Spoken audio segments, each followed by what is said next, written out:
What's up, y'all? All right, I'm here to give my thoughts on Real Housewives of Potomac. I don't even know. I don't even. Hold on. Don't play. Don't play. Don't play. Don't play. I'm trying to. I don't remember what episode this is, y'all. I feel like. Can y'all? It's a little like there's no sun today, so so I'm trying to like face the window, make sure I get the right light. But anyway, that's not what you guys are here for. I feel like the shelf life of Housewives shows is coming to an end because to be honest with you, I like talking to the camera, but I'm just like, should I talk about? I don't know what to talk about. And I was trying to do vlogging, but I don't want to capture my kids in the camera and my kids are around me all the time. So vlogging is not really going to be my ministry. So I'm trying to, and then talking about shows. It's just, to be honest, I'm not excited anymore to talk about housewife shows. It's something I don't even watch them anymore. Like for instance, Salt Lake City, the current season of Salt Lake City that just ended, I barely watched it. I think I watched like the last episode I watched was when they were at like I think was it Whitney's event, and Angie and Lisa got into it, and then Mary and Angie got into it, and Angie left.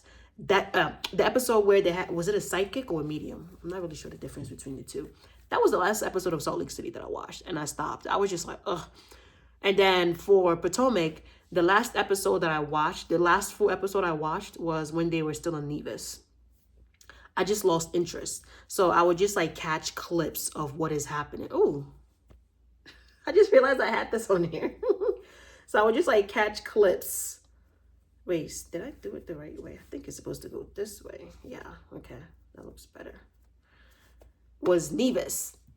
And then Beverly Hills is on right now. Barely watched anything.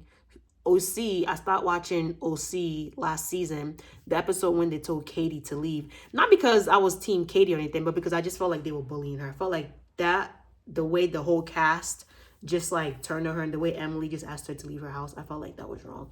So I just feel like Housewives shelf life is dwindling.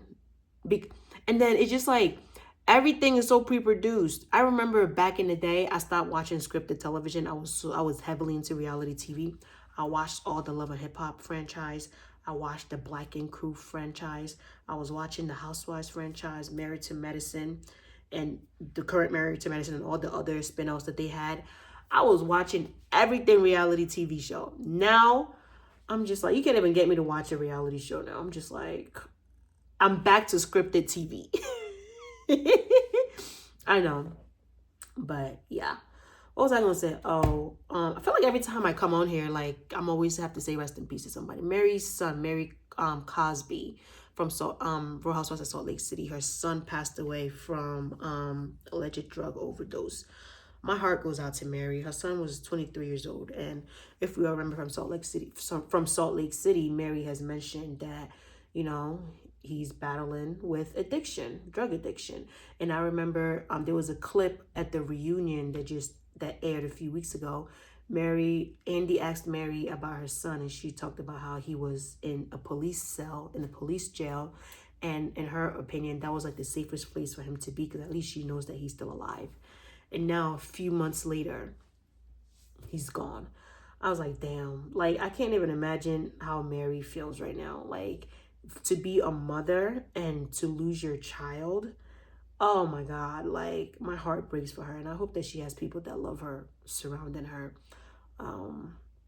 My heart goes, like I don't even have words. Words can't even talking about it is making me teary, because I'm a mother, and God forbid like anything happens to any of my children, like I will be a wreck.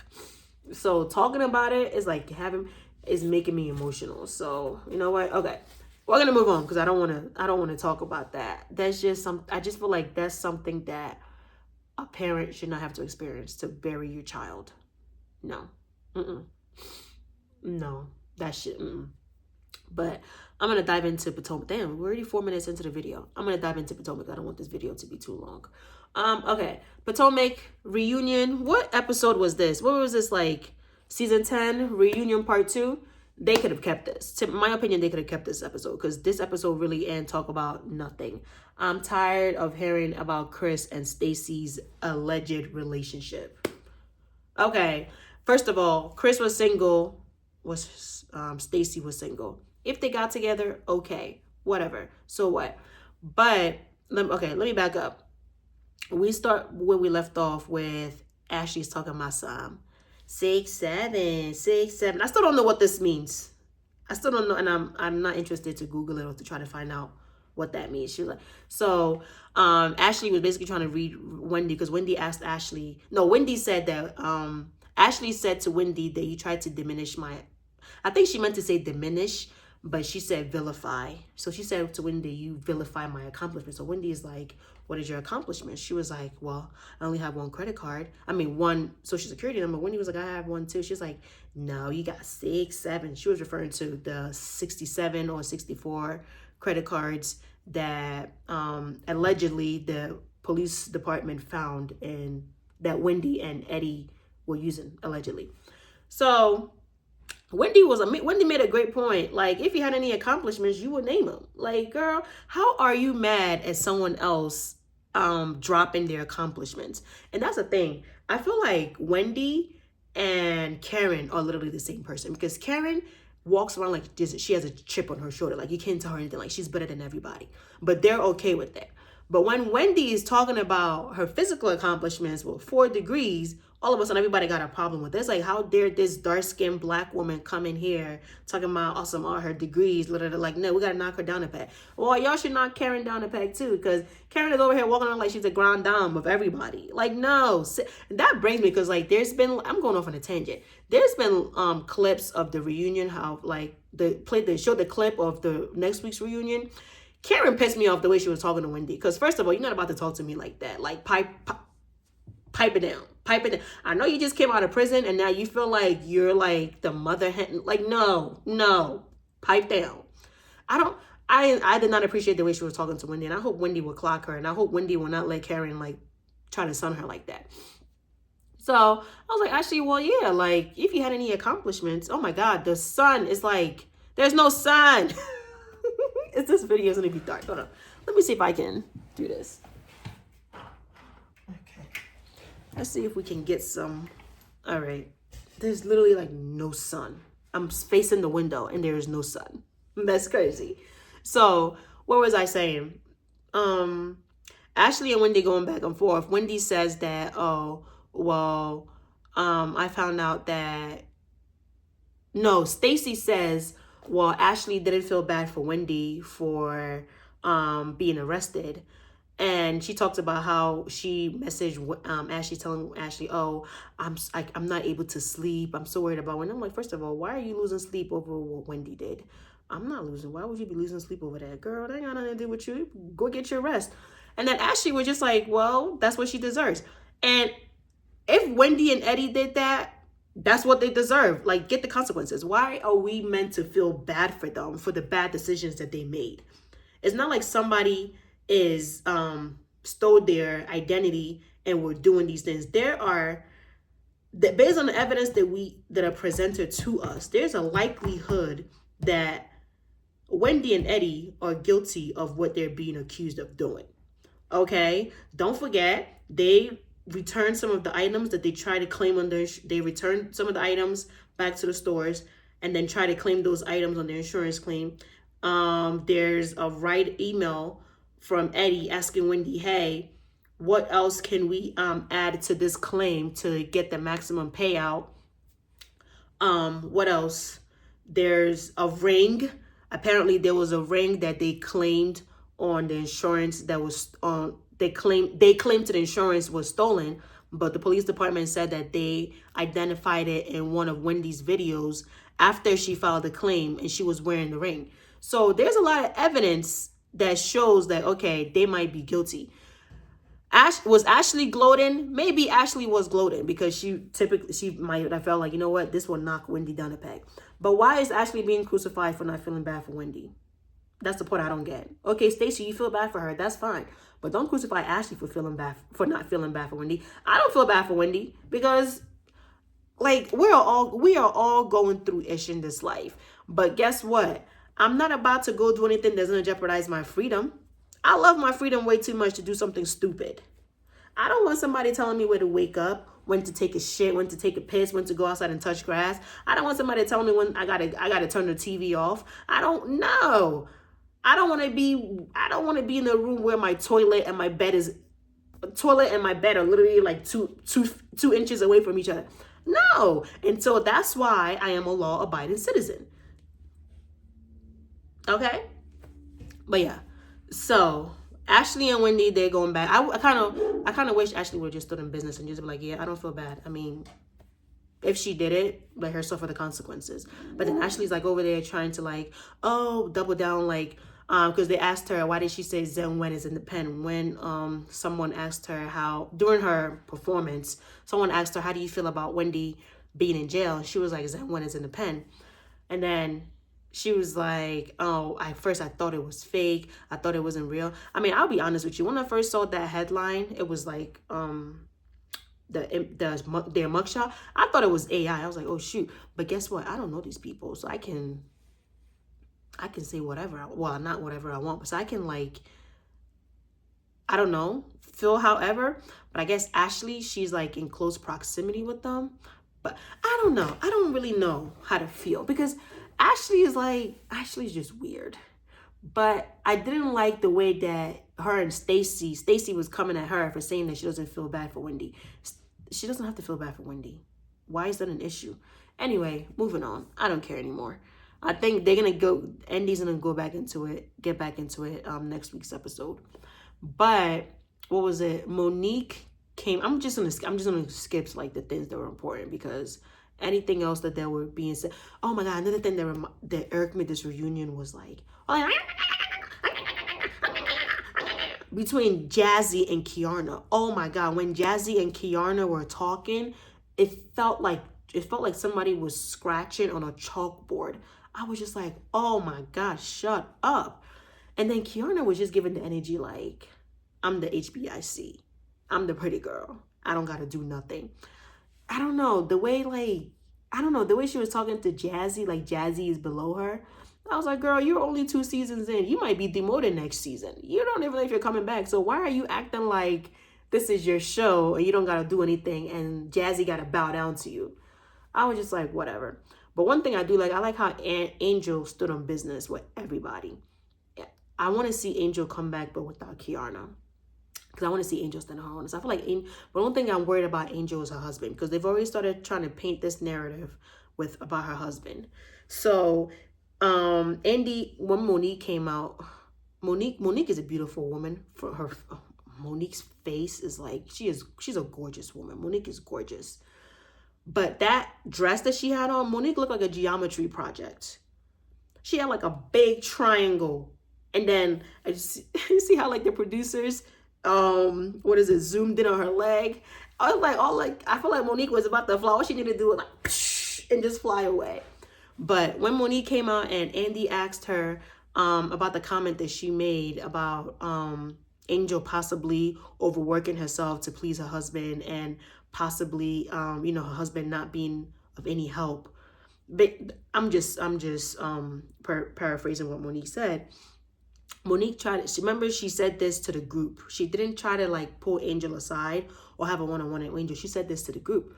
So she was saying that, oh no, she wasn't trying to be malicious. Like she was looking out for Angel. I was like, girl, no. You know the history of these Potomac girls. They're always trying to come for a marriage. When they see a woman, it's like they're not happy with a woman that's in a loving marriage. You have to be divorced for them to like accept you into the fold. So, and you understand what Giselle and Robin and the other girls try to do. They try to question the paternity of your last born child. And you were aware that you're the one that brought it to the forefront. So you know how tacky these women can get. So if you were truly concerned for Angel, I feel like Monique should have pulled Angel aside. Even if it's off camera, fine. If she wanted to do it on camera, then have a one-on-one with Angel where no one else is there and just tell Angel what you're noticing. Maybe what you're noticing is legit. Maybe you're projecting. You and her could have had that discussion. But going to the girls, especially Giselle and Ashley, that you know are very, very messy, going to them, saying all of that, what was the purpose of that? Like, you were trying to be messy. And then she made a comment that Angel's husband, I don't remember his name, the Angel's husband didn't speak to her when he saw her at the reunion backstage. Angel was like, Bobby stands on, yeah, Bobby. Angel was like, Bobby stands on business. Like, you know, fuck with you. He's not effing with you right now. Like, you literally try to come at our marriage. And I'm just like, Monique, why would you want him to speak to you? Like, you're lucky that, what if he would have cussed you out? Now, that would have been a different story. The man saw what you said about him. He did not like and agree with what you said about him. The next time he saw you, he decided to pay you dust. I don't think that's being real. I feel like that's him being respectful, because he could have cussed your ass out. And now that would have been rude, because it's like, bruh, you're like 6 feet tall, probably like 200 something, towering over Monique, cussing her out. Now that would have been an issue. So I think him not speaking to you, that was for the best. And I'm glad that he just paid you dust. Another thing, and then Monique is talking about the Chris Samuels and Stacey of it all. In honesty, they're talking about who related the message to Chris that Monique was filming with the kids and that Monique was talking about the children. I don't remember seeing any clips about what Monique's children, unless production edited it out. But in my opinion, the way that these girls are all harping that it was Stacey, I don't believe it. Because every time they try to come out with something against Stacey, it gets debunked. I feel like there are a lot of people. My theory is it could have been Ashley.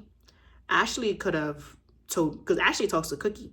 Ashley could have told Cookie, and then Cookie could have went and told Chris. Kiana could have told Cookie, and then Cookie could have went and told Chris. Giselle could have told Cookie, and then Cookie could have went and told Chris.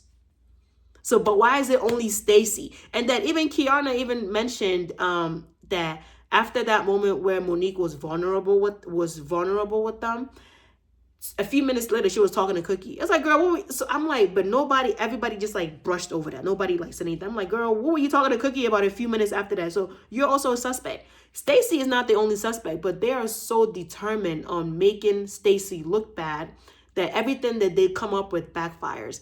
And Stacey literally told Monique, I implore you to be smart in this moment, because there are literally a lot of suspects. Because Monique was like, I like you, but why is it that everybody is so gung-ho that is you? Monique, you know why. They don't like Stacey, because Stacey became the fan favorite. So they're trying to knock her down. They're trying to like find something that's going to stick. And everything that they have said against Stacey, nothing stuck. That's why it's a no-brainer. I mean, I understand that Stacey lies. I mean, she lies, but the lies that she lies, she tells coworker lies. Because when you're at work, sometimes your coworkers might be a little nosy, and it's like, girl, I don't need to tell you all of that, so I'm going to fib a little. And then we find out at the reunion, we're finding out that Giselle was dating a congressman. And then Andy going to try to like cover up for her, like, well, yeah, that was after filming, right? Andy, you know what you were doing. And then Giselle called on and be like, well, yeah, congressman wouldn't want to be on camera. Andy be covering for Giselle, because there is no reason why we don't know jack shit about Giselle. But Giselle expects everybody else that comes on that show to be an open book. And I'm hoping that next season, Stacey will keep her foot on Giselle's neck and be like, just anytime Giselle comes for her, be like, tell us about your life. Stop always worrying about me. Tell us about your life. So, y'all, that's really what I have to say about this episode of Potomac, because it was next week. Karen is gonna come out, and her and Wendy are gonna like try to hash out their beef. I'm not even gonna talk about it till next week. I want to see how the episode goes. But the way Karen was talking to Wendy aggravating me, because I was just like, no, don't. Why are you talking? Like, first of all, take the bass out your voice. She was like, oh, I heard your mother telling you to shut the fuck up, and I like it. I'm like, girl, who are you talking to? But yeah. Ooh, look at my hair. Y'all like my hair? I want to get some braids. Well, I'm itching for some braids. It's February right now, so I think I want to get some summer braids. But I don't want to, but the front of my hair is very, very like fragile. So I need to find like a braided wig, a good braided wig. I hope this video is not too dark, because I don't know, because I hope it's not too dark. Anyway, I'm gonna try to start finding another topics to talk about, because talking about housewives right now is just not fun. It's not fun. Even to watch it, I don't like watching them anymore. But I like talking to the camera, so I need to find other topics that I want to talk about. All right, y'all. Bye.